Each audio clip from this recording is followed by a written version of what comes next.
This is Lorenzo, and this is the Training Map Taxonomy video series, lesson number 3, and it's on the body's 5 physical skills. So the first and foundational skill is that of mobility, which I think about as leverage. And it's the ability to enter mechanically advantageous in-range positions under load for more efficient applications of force.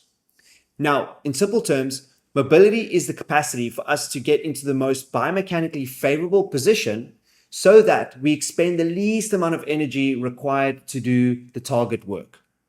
Now, the reason I say applied flexibility is because there's a difference between flexibility in training and flexibility in action, or simply just mobility. For example, this would be flexibility in training, focusing on the ankle in this case, thoracic and shoulders and hamstrings, so that I can apply it in more dynamic contexts, such as the overhead squat. Now, the overhead squat is actually one of the most popular total body mobility assessments, simply because it assesses your or multiple mobility sites within a single movement. For example, it's testing ankle mobility, hip mobility, thoracic mobility, and even shoulder mobility. If you're proficient at the overhead squat, then you have mobility to do most movements. And also, you'll be expending the least amount of energy for this movement. However, if you fail the overhead squat assessment, either because you lack ankle mobility, hip mobility, thoracic or shoulder mobility, then you will be in a mechanically disadvantaged position and therefore using more energy than what is necessary to do the work required. To illustrate the concept of efficiency even further, we can compare two scenarios. In scenario 1, you can see here, because the bar is directly over my center of mass, I am in a low energy state. Whereas if I lack ankle mobility, I'm going to fall forward. So the bar lever arm or moment arm will be a lot further away from the center of mass. Therefore, I'll have to compensate with muscles in the upper back and lower back to keep the bar higher. So this would be a higher energy state. This graph shows a relationship between work on the x-axis, energy on the y-axis, and technique can be thought of here as mobility.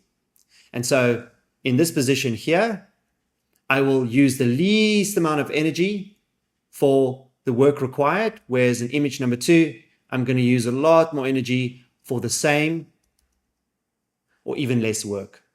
As for our second skill, we have stability, which is the ability to enter and hold mechanically disadvantageous in-range positions under tension for more controlled applications of force.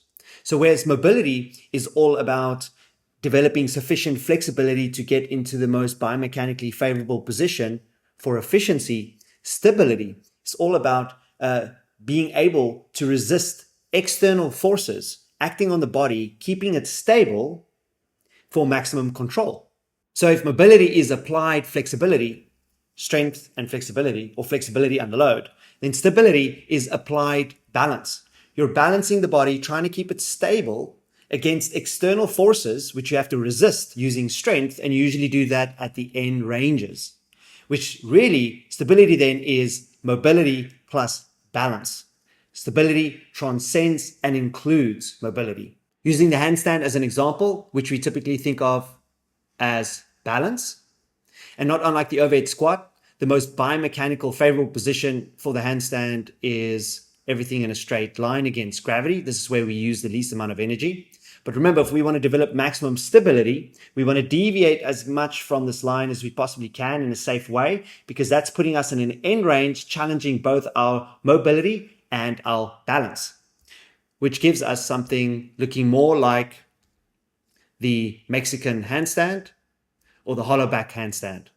Here on purpose, we are moving the legs back as far as we possibly can from our center of mass, which requires extreme mobility, which is strength and flexibility, as well as control.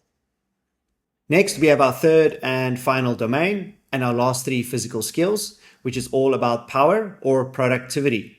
Power can be defined as the ability to apply peak forces, so that's strength, rapidly or speed, and sustainably, endurance, through the required range of motion for more productive applications of force. So if mobility is all about leverage and efficiency, stability is all about control, we bring this together so that we can produce the most safe, efficient, stable, productive work possible. In fact, fitness is defined as our ability to do more work in the shortest period of time and to do so safely. Also, you'll notice that I did not put strength as its separate skill, simply because strength is a common denominator in mobility, stability, and power. So it features in all three domains. So power can be thought of as any dynamic movement that will have an emphasis either on strength, endurance, or speed, but can never truly really separate them. For example, when I do the back squat, I am focusing here on developing maximum hip extension power. But the emphasis really is on strength. It's not going to be speed or endurance, because if I train heavy enough, I won't go very fast. And if it's heavy, I won't go for very long. Hence, the focus here is strength, but it's still a dynamic power movement. And I'm trying to do as much work as I possibly can. Another example would be the pull-up, which most people think of as a classic strength activity, which they would be correct. But I still think about it in terms of vertical pulling power that I'm developing. Because for my mom, this might be a strength activity, which you can see she's doing here. She was trying to beat her previous max, which she did on this day. I think she got 3. Her previous max was 2. But for someone who can do 20 plus pull-ups, this might become more of a muscular endurance activity rather than just pure strength. So the emphasis keeps shifting around. Also, you'll find that the stronger you are, the more reps you can do, and the faster you'll be able to do them. So you have a nice blended adaptation. Next, here we have my mom running. Now, is this a strength, endurance, or speed activity? If you said endurance or speed, you'd be correct, but you'd be even more accurate if you said speed, because here my mom's focusing on her 200-meter time trial. Now, still, I think of this in terms of power, specifically locomotive power, with an emphasis on speed. Finally, we have the row. Is this a strength activity, speed activity, or endurance? Again, I think in terms of power, this is rowing or horizontal pulling power with an emphasis on endurance. It's way more reps per minute than a strength set, and it is way less than a classic speed set. So in summary, the 5 physical skills are mobility or applied flexibility, stability or applied balance, strength, endurance, and speed. Finally, we can integrate these 5 physical skills into a theoretical hierarchy of physical development, with mobility at the bottom as a foundation for stability, and stability as a foundation for power, or our strength, speed, and endurance activities. In practice, what would this look like? Let me give you a few examples. Lower body mobility translates into improved stability and improved strength. Upper body mobility translates into increased range, practicing scapular stability, preparing us for healthier, stronger pull-ups.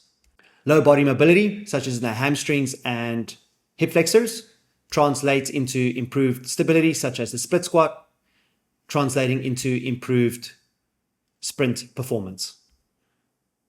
Hamstring flexibility translates into improved core stability, finally integrating into dynamic, full range leg raises. As for a final example, hamstring flexibility is a prerequisite to our press handstand work, which will also help improve and translate into better handstand push-ups.